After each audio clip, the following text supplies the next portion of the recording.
Hello and welcome to the Shift Mastermind series. I'm Edith Espinola and I'm the productivity coach at KW Bay Area Estates. Today we're going to be discussing strategic tactic number 12, Bulletproof the Transaction, issues and solutions with Mark Von Kaenel, Chuck Nunnally, and Scott Poncetta. Mark Von Kaenel is currently the managing operating principal, and he comes to us from Von Kaenel Real Estate, a little boutique real estate company that he had before. The ownership group with Chuck is also part of that, and opened up Keller Williams Bay Area Estates in 2013. He has 25 years experience as an agent. He has I'm sorry, there's all these beeping things going on. So Mark is just this year in 2019, he has won the #1 top team for closed volume of $37 million, the #2 top team for closed units at 22 units, and the #1 top team for GCI at 813,000. He is an awesome leader. He provides daily information to us to keep our whole office up to date on everything that's going on. And he brings a wealth of wisdom, knowledge, and experience to today's conversation. Chuck Nunnally has been in business for 43 years. So he must have been about 5 or 6 when he first started. Atta girl. He has a wealth of experience of being the sales manager at his previous brokerage. So he was the sales manager, coach, trainer, and has helped a lot of agents see success. Last year in 2019, he is the #3 top individual for closed volume of $40 million and the top 3 and #3 top individual for GCI at just over $1 million. So we have another millionaire real estate agent in our midst. I have also Scott Poncetta. Scott's been doing real estate for over 20 years.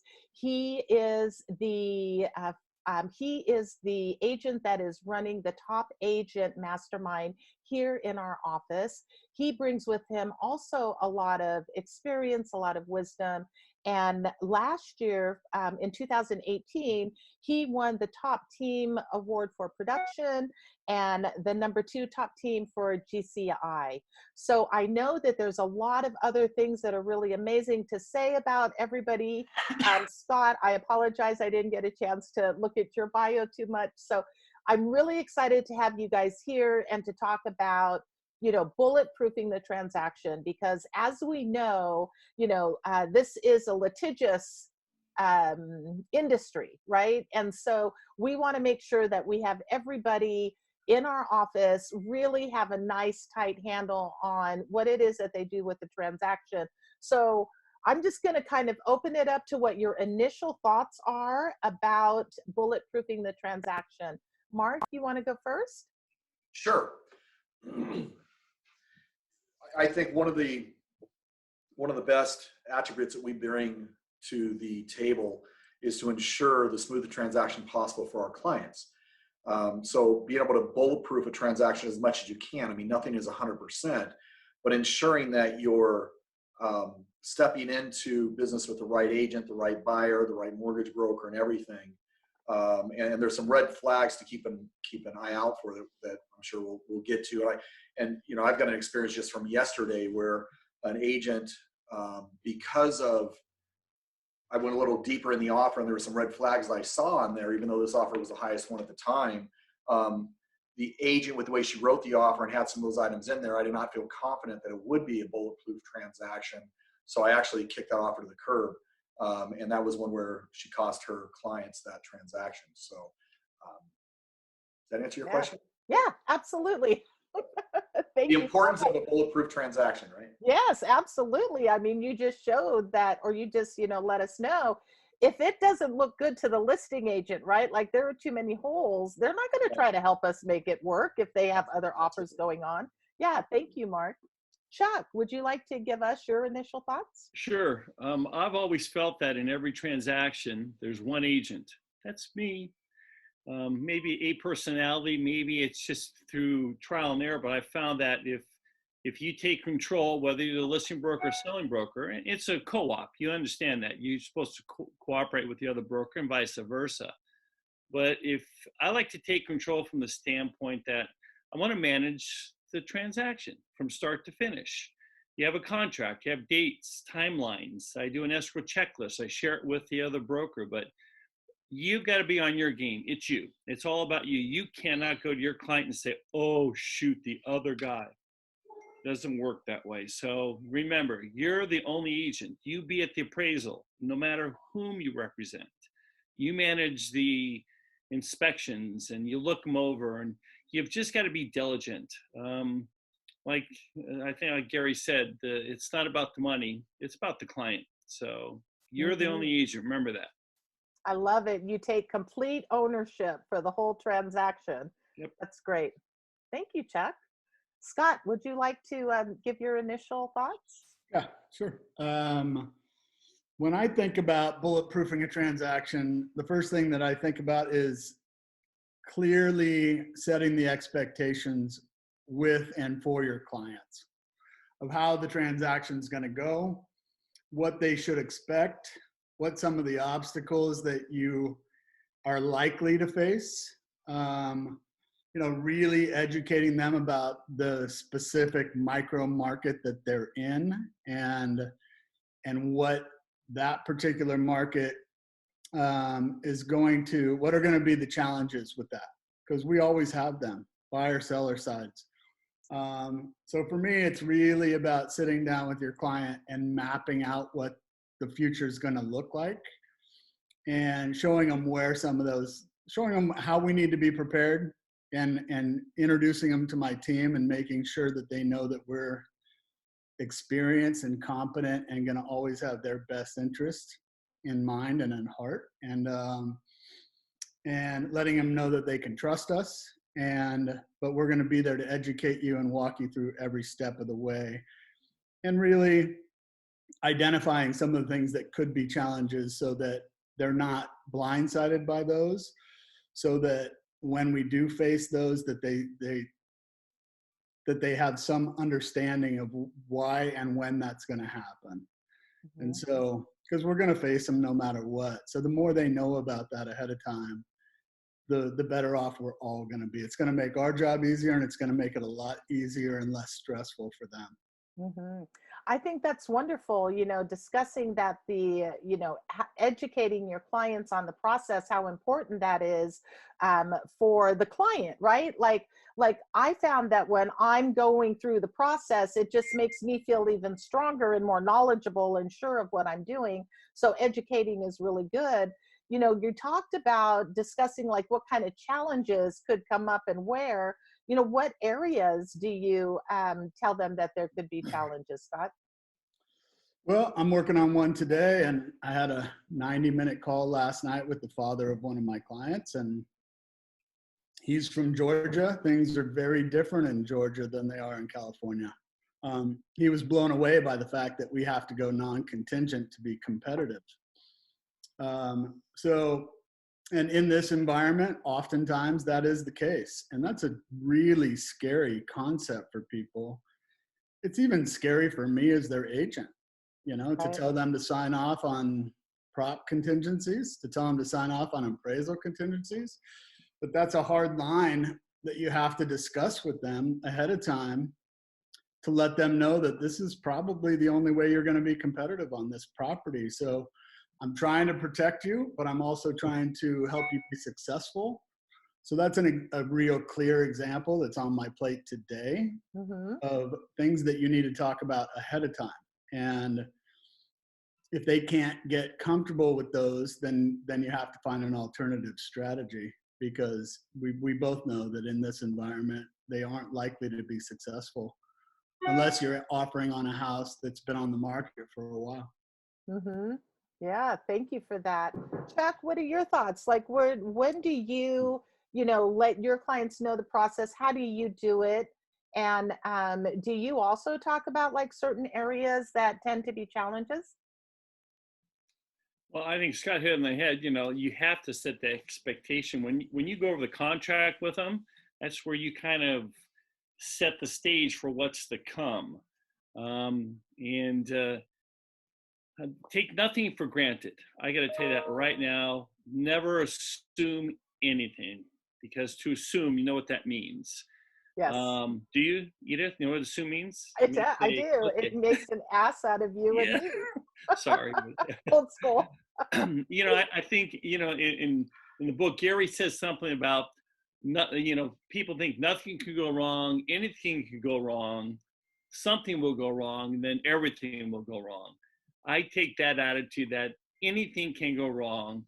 And that's why, if you set it up correctly, real estate, it's not rocket science, but it is a science. Hmm. And I think, you have to allow the agents and the principals to vent whatever they want to say, however they feel. But this is the holy grail. What does the contract say?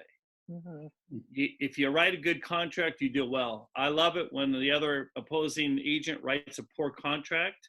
Oh, well, I got to represent my clients, but you just got to stay on top of it. Remember, don't take anything for granted. Make sure you read the contract and don't assume you can go back later, shake the guy's hand, say, hey, we're going to change this. Doesn't work that way. Right.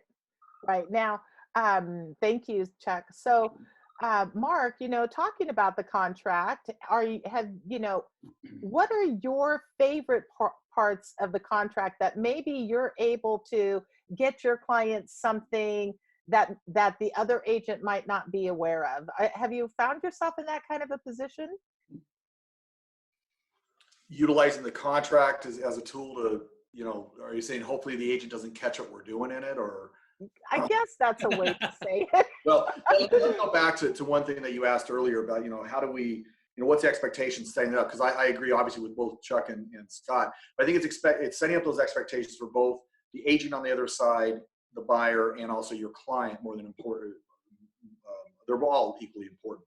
One of the things I always look at myself is I'm the conductor of the orchestra. Mm-hmm. I'm the conductor of the orchestra to make sure everything is running smooth, from the inspectors to the buyers to the agent, everybody. My job is to make sure they're all doing their job, and it's also to expect for them to fail in their job. Because generally speaking, as Chuck said, there's always going to be something that comes up in that process.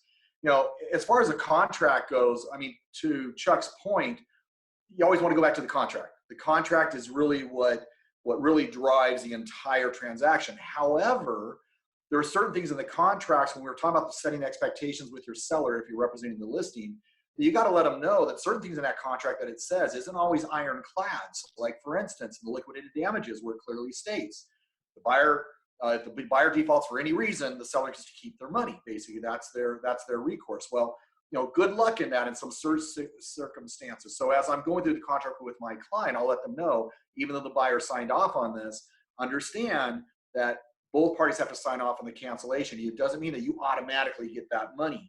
That way, when the crap hits the fan, and then they might think a little bit differently if they're going to play hardball or not, to just kick the buyer out, take their money, and run. So as far as the contract itself, let me tell you something that happened yesterday. As far as how I utilize it.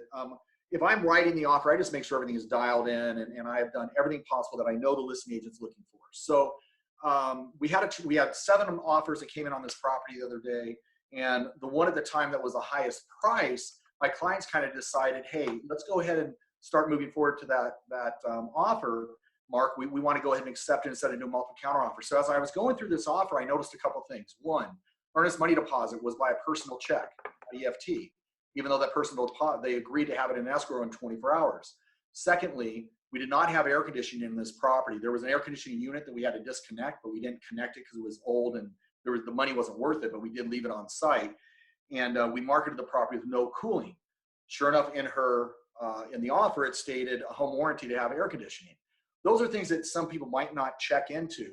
But when I called this agent up, I say, hey, listen, I got some questions for you. In my mind, I didn't tell her that we're going with her offer, but I wanted to get some clarity on these. So I asked her, I said, listen, that EMD, I need to have it within 24 hours. I need it to be wired over. And her response to me was, well, I'm not sure my clients are going to do that. We have a personal check. I'm like, I don't know how many houses, I know how many houses everybody in this panel has sold. I don't remember the last time somebody came in, they were doing a personal check with an earnest money deposit. So I told her, I said, that's not going to fly. She goes, well, I can get it in within 24 hours. The reality of it is it's not going to be verified for 5 to 7 days, right? But she's pushing back on me on this. And then I asked her about the air conditioning. I said, the property has no cooling, no air conditioning. And she said, oh, well, we saw the condenser out there. I'm like, it's not connected. I told her the whole story. She's like, well, let me call my clients. Calls her clients, calls me back and says they want to go back to the house now. So as a listing agent, is that going to be an ironclad transaction that I'm going to accept? What actually wound up happening was at the same time, all the other, we had 7 offers. All the other agents are calling me. The agent who was in second position called me up. I know this agent. They're with a reputable firm. Calls me up. I said, listen, here's where I'm at. I gave him kind of little inside information. He took it upon himself to rewrite the offer at a higher price when we went into contract with him other than the second one. So my point is, those are things that you can kind of look at. Where are the red flags to make sure that you're solidifying that transaction as closely as possible and ensuring you're looking at all those items in the contract to make sure what do they really mean, right? And how that could impact you if you go into contract with them. So you're talking about your discussion with the agents, right? And the first agent, kind of her reaction was, oh, I don't know if my clients can do that. And just the way that her reaction was versus the one that you did go into contract with, the agent who was from a reputable firm, what was the difference in this conversation style too, knowing, right? Because there's lots of agents that work with a reputable firm, but there's a difference in the agent themselves. How did that agent, what was there something that stood out with that Absolutely. agent? When I tell my client, it's all, it's not always about the price point, right? It's about who's the highest qualified, has that buyer really checked everything out, have they signed the disclosures, who's that agent? Is it an agent that I know? Is it an agent that I had that past experience with? To answer your question, where all I got back from her was pushback. Well, no, my clients don't want to wire the money and they're just going to use their check. Really? You're going to create a solution for this so I can get your clients the property? I'm actually the listing agent taking time out of my day to call you. You might want to think about that. Whereas the other agent was like, oh, no problem. We saw the air conditioning there. We figured it wasn't a big deal. It was no cooling, so we know it, no problem at all. And of course, yeah, we'll wire the funds in within 24 hours. Who are you going to want to do business with? Because if that's the reaction, if that's a communication you're having before you get into contract, what's going to happen when you're in contract and you got discrepancies in a termite report or something else? So it's very important to ensure that it's somebody that you can work through those issues with. Mm-hmm. Thank you. That's awesome. Thank you. So Chuck, when you put a listing on the market, what do you have in your disclosure package? Any and everything. I tell the sellers, I said, I give them the TDS, and since I'm a nice Catholic boy, I said, this is what you tell all the sins of the house on. Right. You tell them everything, things you've forgotten. You have to actually sit down and think about it. Disclosures are important. I tell them, you only tell what you know. You can't guess or assume. If there's posts and piers or slab or perimeter, we'll get inspections and usually we'll have those after the fact. But I'm a firm believer, if you say everything you know up front, it'll make the closing smoother. And tapping into what Mark said, I have a summary sheet I use when I make an offer and when I receive one. I love giving it to the other agents because it opens their eyes on what my offer is going to have and the timelines and terms. Everybody I deal with, I tell them price and terms are equally important.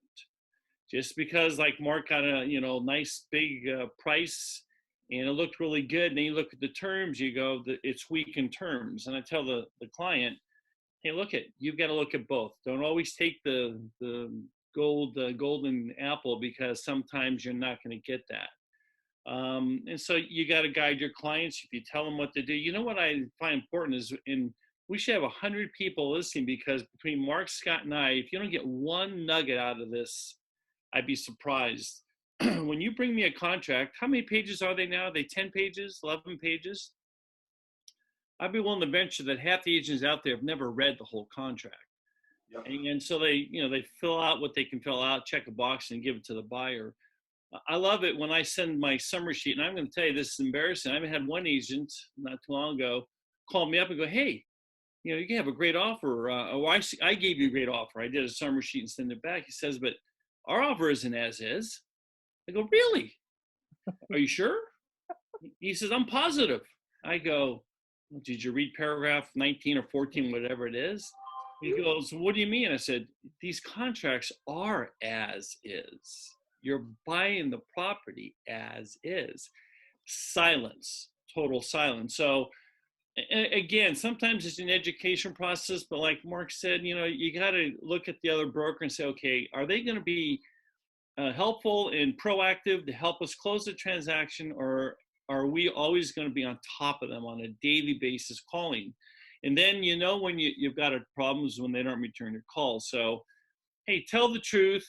If you tell the truth, you never have to remember what you said. Right. And you tell your clients, say, don't be forgetful. I want you to put everything down that you know. That's how you make the closure process work. That's wonderful. I love it. Thank you. So Scott, when you're dealing with, your listings or you're representing a buyer, is there anything in particular that you're making sure that you do so that, you have a bulletproof transaction? Well, the Like, one what are thing, your as we were favorite? talking about communication with other agents, that's a huge part of it for me. Mm-hmm. One of the things that I do is when an agent is coming to me as a buying agent, I definitely do a little bit of research on that agent, find out how many deals they've done, what size of deals they've done, when they did them. It's not hard to do that quick analysis on somebody to know what you're dealing with. Mm-hmm. And when I'm the listing agent, one thing that I do to ensure that we close, or do my best to, is when an agent is pitching me their offer, I really kind of make it personal for them. I'm not sure if it's in the playbook or supposed to be, but I kind of I put it on their shoulders. I said, look, if I'm going to take your offer, I need you to tell me that you're going to get this deal done. And I make it kind of between me and them. And they could tell me whatever they want to tell me, and they could back out of their deal. And I know at some point they have no control over that. But I really lean on them if it's a competitive situation, of course, and say, look, if I'm going to select your offer, I like your offer, and you're the agent I want to work with, but you got to tell me that you're going to make this happen. And then to me, there's just a little added level of commitment on their side. And I know that I'm going to get their cooperation to the max, and, and I'm going to tell them, look, we'll work through any issues that we got to work through, but you got to tell me that you're going to sell your clients through and this will close. I love it. I love getting that commitment from the other agent, because then they've got the buy-in too, right? And then you've created that partnership. We're going to do this together. I love that. So, I invited each one of you to speak for this particular tactic because you are the experts in this. So I do want to take an opportunity to ask anybody that's here if they have any questions for Mark, Chuck, or Scott. While they're thinking about their questions, I want to reiterate exactly what just Scott said. I think it's incredibly important to have that conversation with the agent on the other side and set up expectations with that agent just as much with anybody else in that transaction, to let them know, here's the way the transaction is going to work. We're going to get this done as a team. Let me know if anything's going on. Let's keep that line of communication going. And also, I let them know that, and I even done this with some of you in my office, or everybody that does a transaction with me, I have the conversation, listen, I'm going to give you, if I don't have removal of contingencies on the day that it's removed, I'm going to give you a notice to perform. I'm not being a jackass about it. I'm just protecting the client, my client, and the contract to move it along. So setting that expectation up front allows them to understand that, listen, we're going to stick to those timelines, that we're going to work together on it, but know that my job in this transaction is to ensure those timelines are going to stick to it. So if you get a notice to perform from me, don't think that it's being a jackass. It's just doing exactly what the contract calls out for. So communication is absolutely key with everybody involved. Well, I love it, right? Because you're like setting the stage. It's like, yeah, this is what's going to happen. This is the expectation. I love it. Jenna, you have your hand raised. I did. Thank you. I actually have two questions. First, I want to say thank you guys for putting these classes on. They've been awesome. But so I have one question from the buy side and one question from the sell side. So from the buy side, as a newer agent, I don't have like the relationships with agents and I don't have that transaction history. So is there anything that you guys recommend, any way to kind of position myself if I'm making an offer on a property and it's a competitive situation, to kind of put myself ahead if I don't have that relationship with the listing agent? And then from the sell side, kind of like a client rebuttal. So like if, you know, it is a competitive situation and I am advising my client to take a lesser offer because the terms are better, how do you kind of communicate that with your client to say, because for them it's all about money, right? And they're hiring you to handle the transaction. So how do you kind of communicate that with your client? Like, well, I don't care if that agent is difficult to deal with. It's your job to deal with that difficult agent and the difficult terms to get me that higher price. How do you kind of handle that situation? Hey, can I jump in on your response to your first part of your question as a new agent? Please. You want to dazzle the other listing agent. You have a good buyer, write a good contract. The key for you is to write a good, solid, clean contract. Make sure that your lender, this has been a week. your lender, you get a pre-approval letter. You have proof of funds. If you make the offer where it's ironclad and tight and clean, you will impress the listing broker. They'll remember you. They'll want to work with you. So be very diligent and understand that how you come in is how the listing agent is going to expect the deal to end. You come in clean, everything done right, it's going to be good escrow. If it's sloppy and haphazard, you probably won't fare too well. So that's what you got to do. And go to your mentor, go to anybody, have them review your contract, what you did. They'll give you some advice, but add everything you can to make it look very professional. Yeah, I have a couple to add to that first one. Is one is that I try and be the squeaky wheel that's not annoying, even though you're new. Somebody who's calling me all the time, asking the right questions, really on top of their game, is gonna have a good shot at that deal, as long as the rest of your things are clean and tight, like Chuck said. You know, you can't overcall and become annoying, so you got to find that line. But if you're the agent that never calls and you just kind of send an offer and maybe with one phone call, it's not going to have very much weight. So be diligent, be kind of in their face, let them know how badly you want that deal, be aggressive.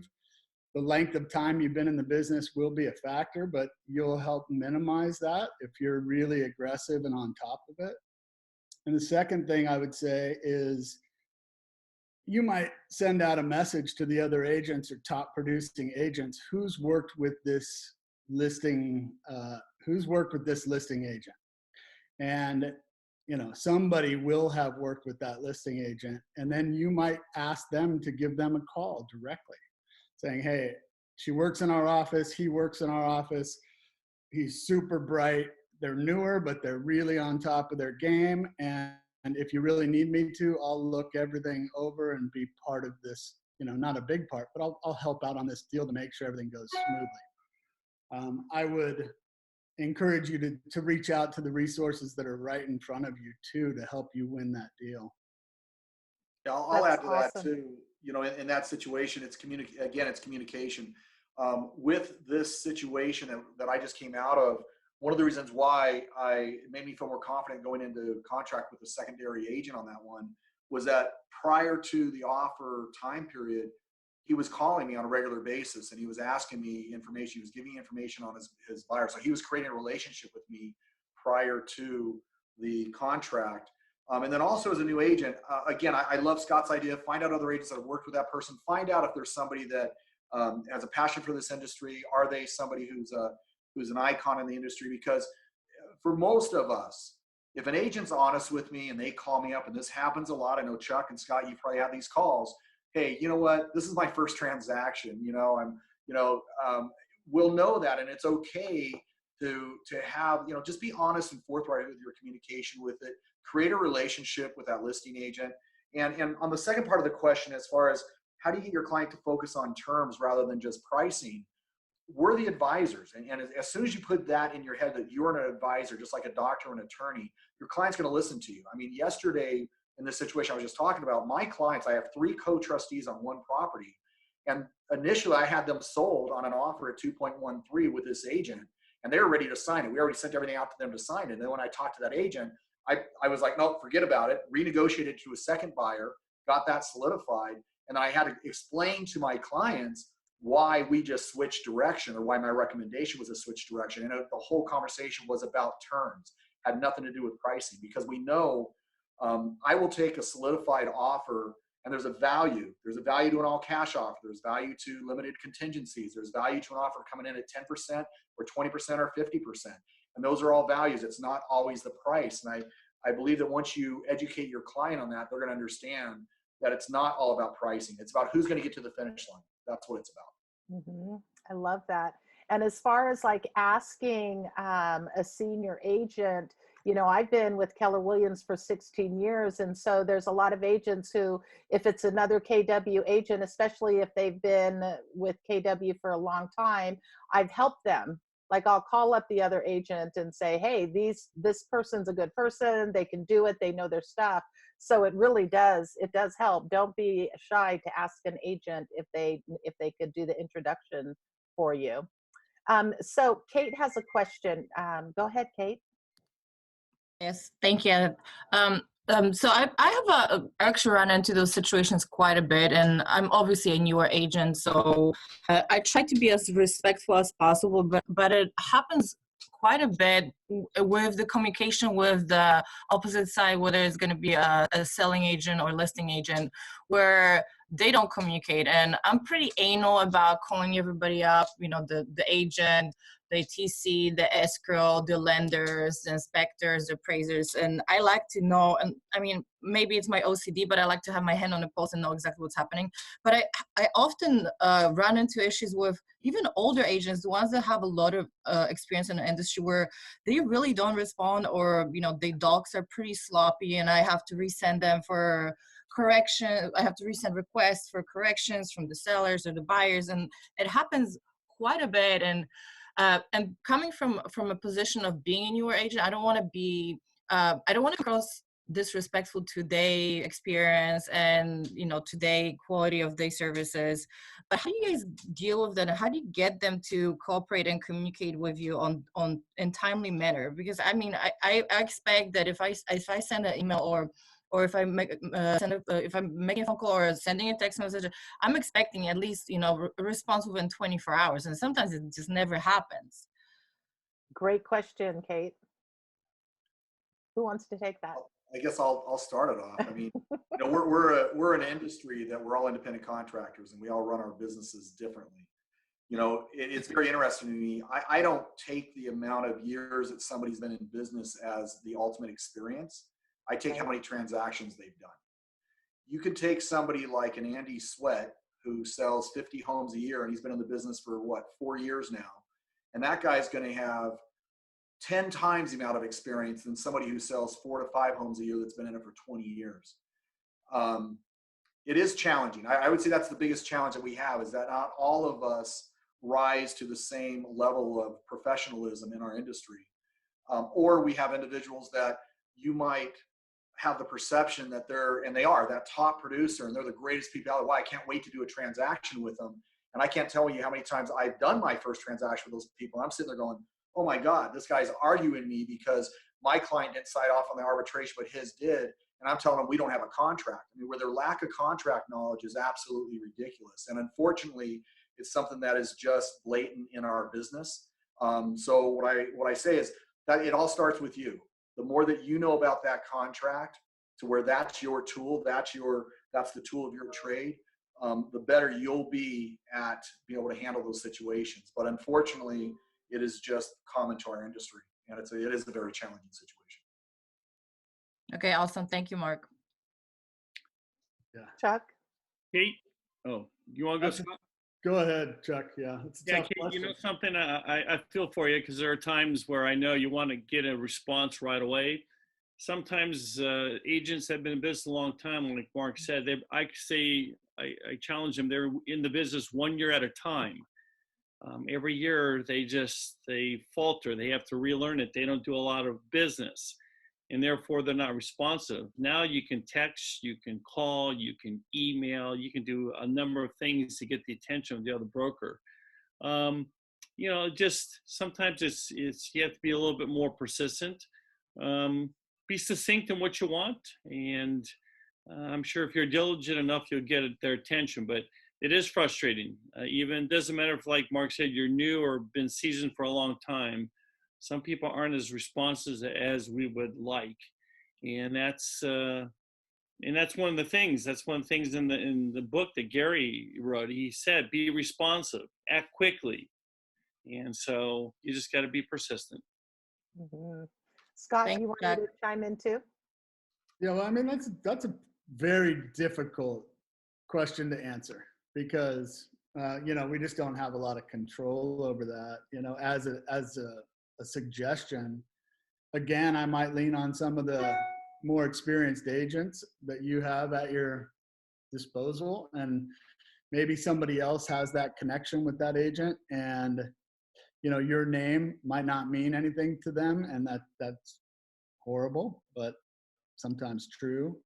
But it may be a good friend of mine, and it may be somebody I've worked with for a long time, and then I would reach out to that person and just say, "Hey, Kate's trying to get in touch with you. Give her a call.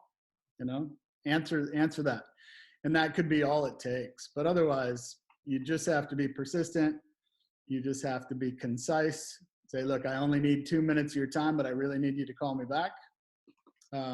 So many people these days are all about text. So you certainly might send that exact same message in a text. "Hey, look, I really want you on the phone. I won't take more than 2 minutes of your time. Quick questions, but really need your attention if you could get back to me."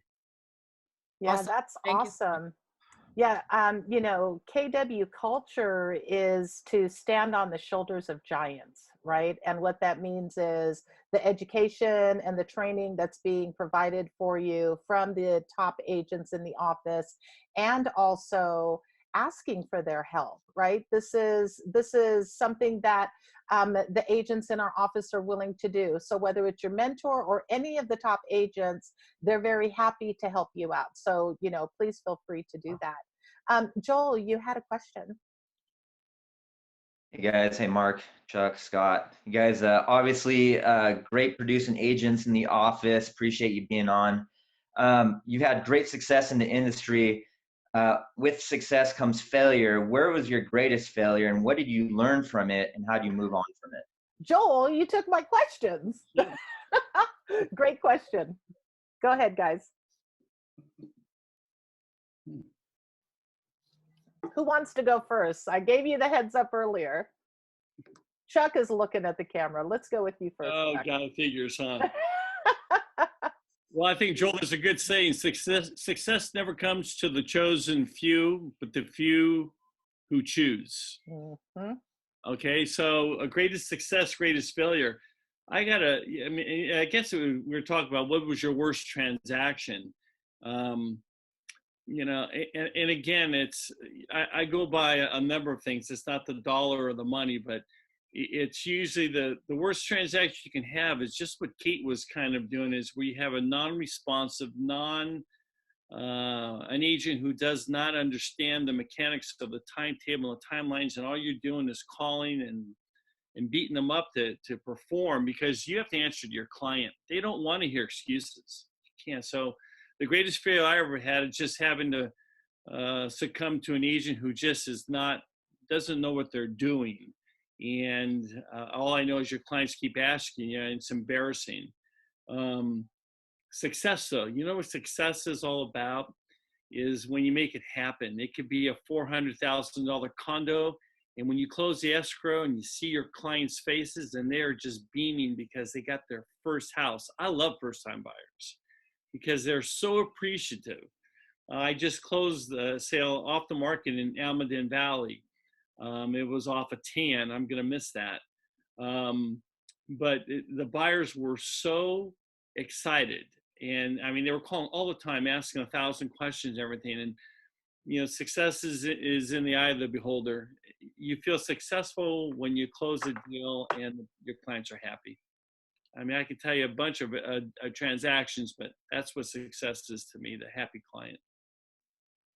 Yeah, you know, I look at failure. I mean, Morella put it in there, fail forward. I don't look at failures as true failures. I see failures as opportunities. All of us fail, but it can either wipe you out and you don't learn from it, or you just pick yourself up and move forward.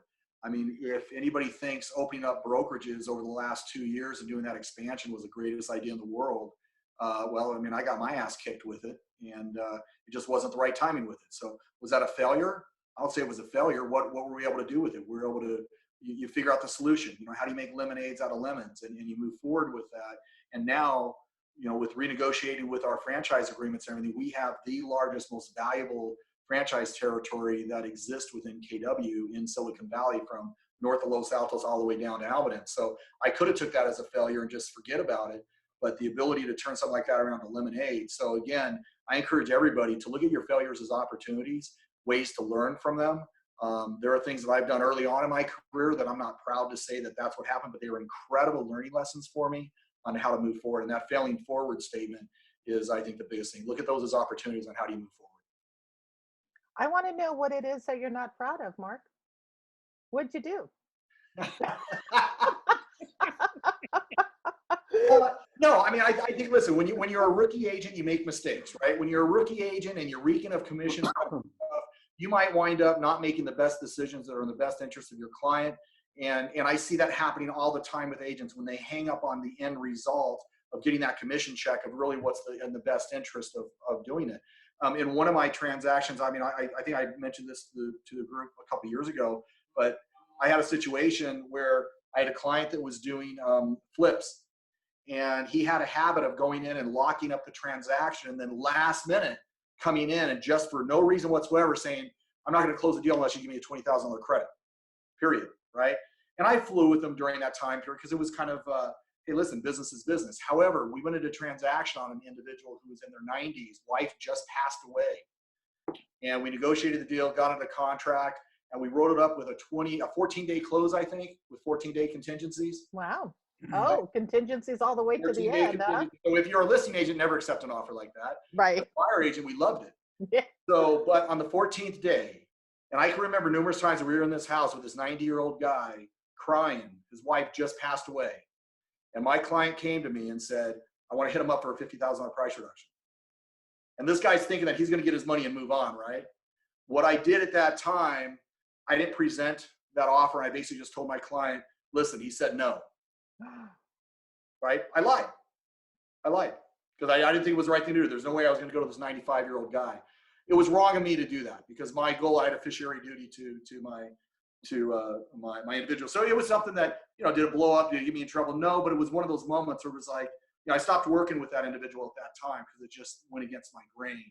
But yeah, I'm not proud of the fact that I lied to a client over a situation, no matter how right, maybe in a humane way it was, but I don't like the fact that I lied to my client over that. Well, I really appreciate the vulnerability and sharing that. There are a lot of yeses. They wanted to hear what you had to say in the chat. So thank you for sharing that, Mark, because, you know, it's like the best way to learn is to just do it, right? And then if it's something that is a quote failure, you know, like Morella said, fell forward, and you know, it's failures are opportunities to learn and to do better. So I really appreciate that. Thank you.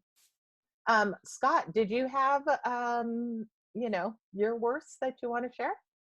Yeah, you know, it's hard to really identify a lot of failure because there are deals that I haven't won. There are things that I've done wrong, but I don't really look at them as failure. I look at them as a learning process. But if I really could identify something that I think I did wrong early in my career, it was kind of trying to be something that I wasn't, and not being super authentic with people, and kind of playing a role, being a salesman. I've graduated from that over time, but that is the way I started. Kind of false confidence, maybe a little bit. And, but over time, I just am super, super real, super direct with my clients. They really know who I am as a human being. They know that I care about them. And so that ultimately is why I get the referrals that I get, I believe. And so trying to put on a front, trying to be something that you're not, is something that I did early in my career, and that was a fail. And I've only learned that over time. You know, you just be super real, be super direct, be super prepared, and those people aren't going to go anywhere else. Well, that was my biggest failure early in my career, sure. Right. Thank you for sharing that. I appreciate it. Now, Therese has a really good question. So let's say that you did do something and it failed. You know, how do you handle it emotionally? What kind of steps do you take? How long did it take for you to get through it? You know, share with us so we could learn some of your coping skills and how to grasp the lesson from it. I like your smile there, Chuck. So you go first. Well, it's kind of funny. I'm listening to Scott, and he said, had some really, that's great things, great emotions, and it is an emotional business. You know, Therese, all I can tell you is I have this philosophy: do not get tied to the outcome. This business can eat you alive. Your clients, people.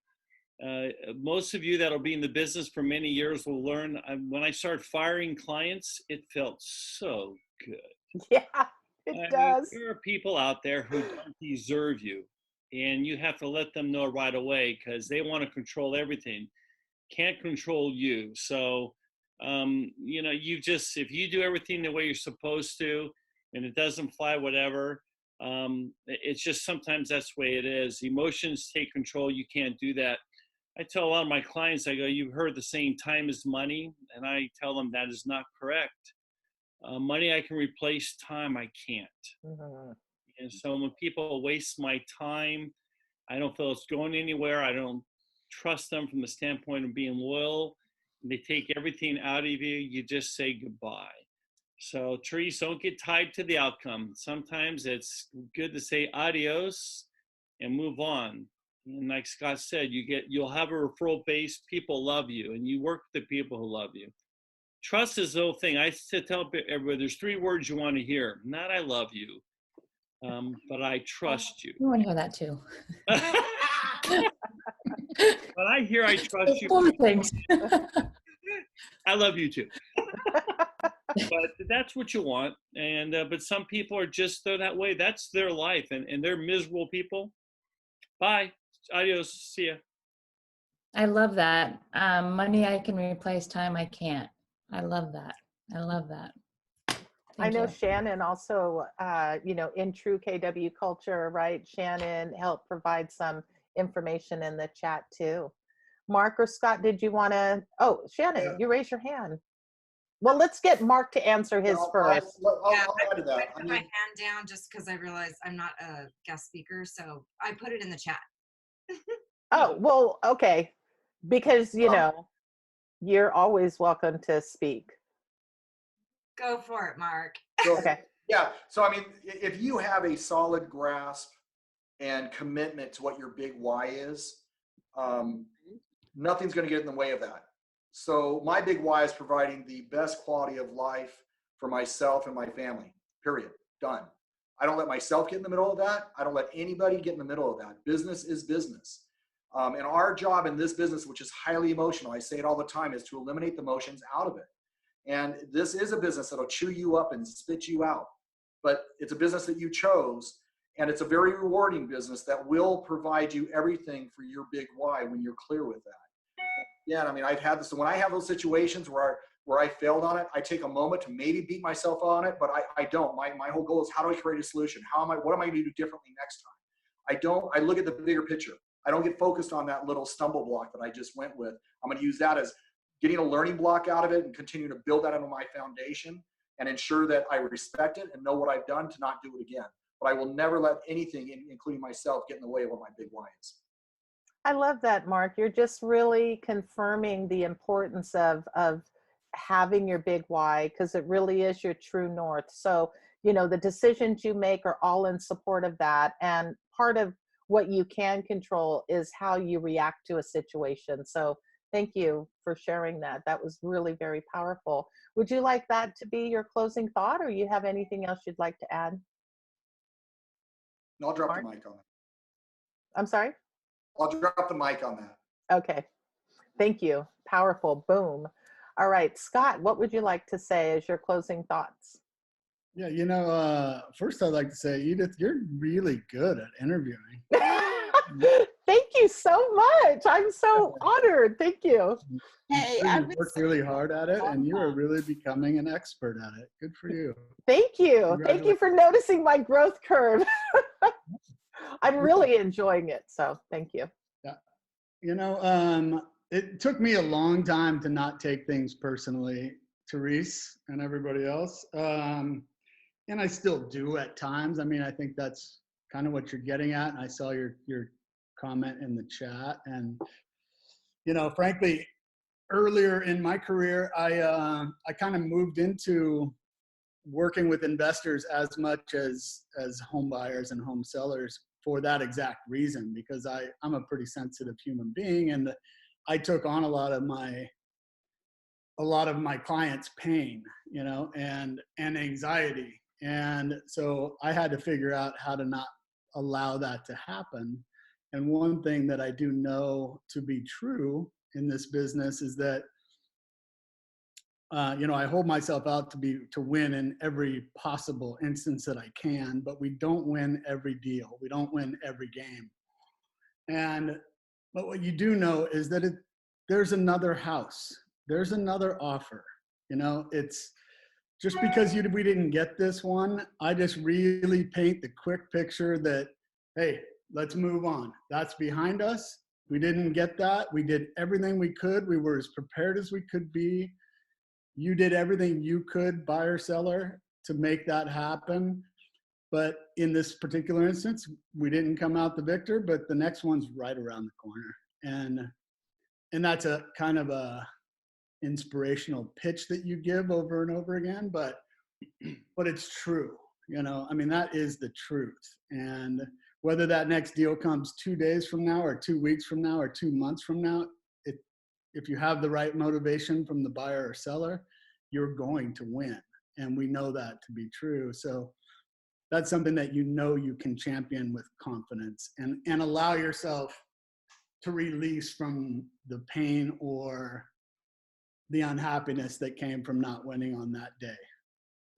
Those are really beautiful words, Scott. Thank you for sharing that. You know, I like to share with my clients that, you know, right now you're disappointed and you feel pain or anger or whatever it is, but if you trust that the right home for you is going to be the one where your offer is accepted, right? If you really trust that, then, you know, it's okay. Feel this emotion right now, but just trust that we're going to find the right one. And so that's cool that you say the same thing. That's awesome. Thank you for that. Sure. Chuck, what would you like to say as your closing statement? You know, it's been a wonderful experience being here at KW. What a great family, great team. All I can tell everybody is you have to be inspired. Find who inspires you. I'm a jock, so I look at a lot of athletes, and my favorite book, you guys are one of them, is you got to get this book called The Mind Gym. You see all these little tabs here. I kind of get a little hung up on some of them. But, you know, and I'm watching this Michael Jordan. I'm sure a lot of you are watching that, you know. What's it called? I'm sure you guys remember it's about, you know, the championships and what went through. But, you know, one of my favorite quotes is this. It's from Emmett Smith. It was the last quote in this book. It said, I may win and I may lose, but I will never be defeated. You got to go to work every day inspired. You know, as Gary says, shift happens. And we're here for you. You guys know that. You know, I'm an office creature. I miss the office. I miss being there because it just seems like I can get more done. I'm discombobulated here, but I'm making it happen. We're here for you. That's the whole thing. That's the beauty about our business. You get people like Mark and Scott and some of the other speakers that we've had along the way, the Dougs and the Myrics, and all of you have something to share. My door is open. I tell you, when I growl, if I intimidate you, you're going to have a tough time in this business. That's all I can tell you. I growl on purpose. You got a minute? I go, no. But you want 10? So thank you. Thanks for allowing me to share some thoughts with you guys and everything. Edith? Yes. I love you. I love you too. 4 words. And I trust you. I trust you. Thank you. So this has been such an amazing mastermind to end this series on. I cannot thank you enough, Mark Von Kaenel, Chuck Nunnally, Scott Poncetta. You know, I could say this for everybody, is that we love you guys, we respect you guys, and we're honored to be in business with you. Thank you for all of the words of wisdom that you've given us. You know, thank you to everybody that's here. And I see some of the speakers from the previous episode. You know, I see Therese and Kelly, Shannon, who, you know, is always one of my favorite go-tos. Andy, Gary, who else was there?